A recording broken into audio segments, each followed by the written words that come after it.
In this video tutorial, we accomplish the step counter mission from the first LEGO League 2020 replay competition.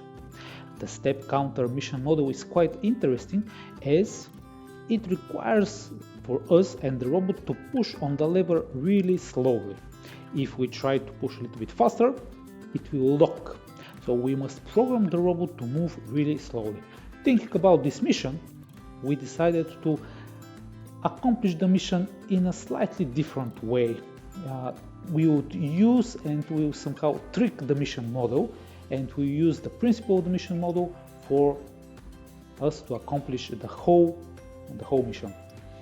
We use the LEGO Mindstorms Robot Inventor. Let's see how we accomplish the mission.